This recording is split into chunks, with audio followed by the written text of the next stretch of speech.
Hi friends, ఈ 2025 mega DSC merit list check చేసుకున్న వాళ్ళందరూ కూడా 25 నుంచి 27 వరకు మీ జిల్లాల వారీగా సర్టిఫికేట్ వెరిఫికేషన్ అని ఉంటుంది.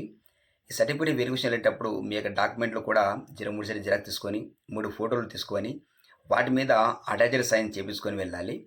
అదేవిధంగా వెరిఫికేషన్ వెళ్ళిన తర్వాత మీరు ఏదైతే ఆప్షన్లు ఇస్తారో, ఏ స్కూల్కి ఆప్షన్ ఇస్తారో దాదాపు 100 స్కూల్కి సంబంధించిన ఆప్షన్లు కూడా ఉంటాయి. దీంట్లో కూడా మీరు ఈ స్కూల్కి సంబంధించిన ఆప్షన్లు కూడా మీకు సీనియర్లు కావచ్చు, లేదా మీకున్నటువంటి గైడ్లు కావచ్చు, వాళ్ళకి ఇన్ఫర్మేషన్ తీసుకొని మంచి స్కూల్ని ఎంచుకోండి. ఒకవేళ కొన్ని స్కూల్లో మీకు ఎక్కువ రష్ ఉంది అనిపించినా కూడా ఆ స్కూల్లో మీరు తీసుకున్నా నో ప్రాబ్లం. ఎందుకంటే తర్వాత మీరు డిప్యుటేషన్ ప్రకారం వేరే చోటుకి మార్చే అవకాశం ఉంటుంది కాబట్టి, అక్కడి నుంచి చేంజ్ అయ్యే అవకాశం ఉంటుంది కాబట్టి, సో ఎక్కడైతే మీకు పాజిబిలిటీ ఉంటుంది అనే ఆప్షన్లో తీసుకోండి అందరూ కూడా. అదేవిధంగా నిన్న రాత్రే మీకు మీ యొక్క సెలక్షన్ లిస్ట్ సంబంధించిన మెరిట్ లిస్ట్ ప్రకారం అందరికి కూడా కాల్ లెటర్స్ కూడా మీ యొక్క వ్యక్తిగత లాగిన్లలో అందుబాటులో ఉంచడం జరిగింది.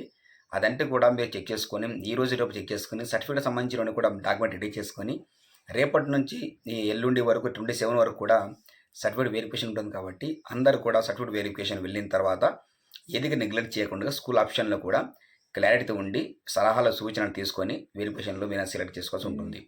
అదేవిధంగా సెలక్షన్ లిస్టులో ఎలా వస్తుంది అంటే హారిజంటల్ విధానం, వర్టికల్ విధానం అని చెప్తున్నారు.